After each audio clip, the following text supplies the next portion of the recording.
뼈가 아주 큰 사람이 아주 작은 얼굴이 되긴 힘들겠지. 얼굴의 성장이 끝나지 않은 상황에서 수술하는 건 아니죠. 수술하기가 좀 힘들어요.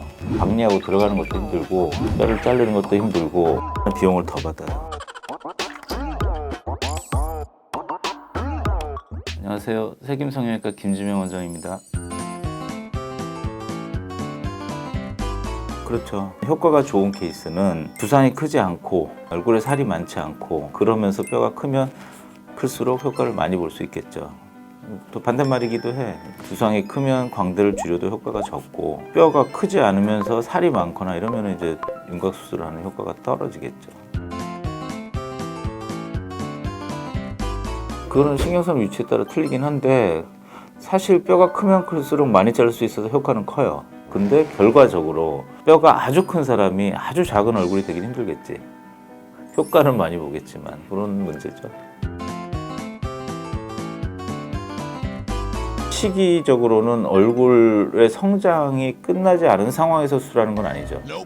얼굴의 성장판이 닫히고 더 이상 얼굴 성장이 안 된다고 하면 그 이후로는 해도 되는 거지. 얼굴의 성장판을 찍어볼 수는 없는 거기 때문에 어떻게 보냐면 키가 더 크냐 안 크냐, 더 이상 키가 안 큰다 그러면 성장이 끝났다고 보고 그 이후로는 수술을 해도 되는 거예요.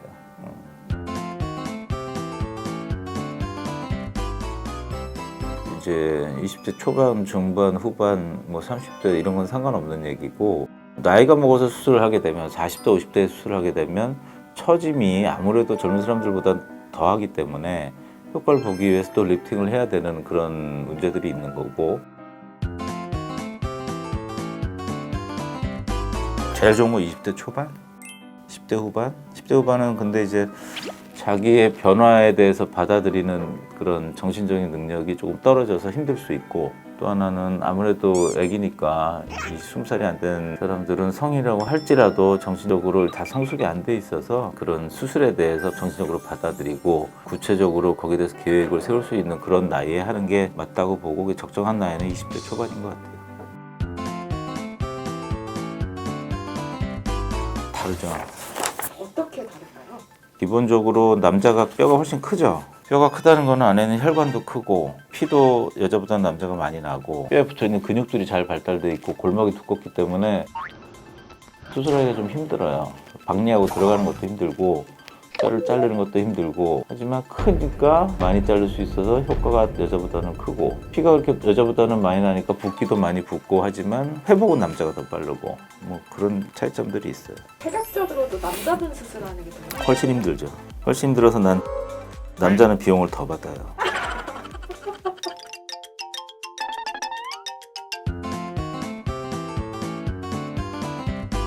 피부가 남는 거지.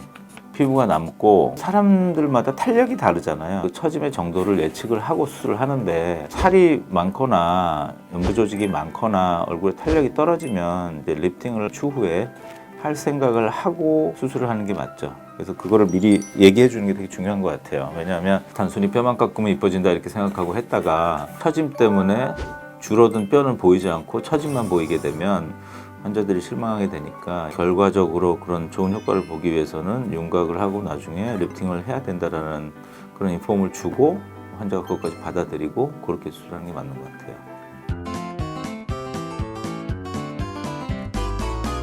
20대 초반 정도면 피부가 늘어지진 않고요. 거의 살이 좀 남아 보이긴 하지, 살이 많은 사람들은. 그럼 간단한 흡입이나 이런 걸로 컨트롤이 가능하고, 30대 후반이나 40대 때 가면 윤곽 후에 리프팅이 필요할 수도 있다 이렇게 생각을 해야 될 것 같아요.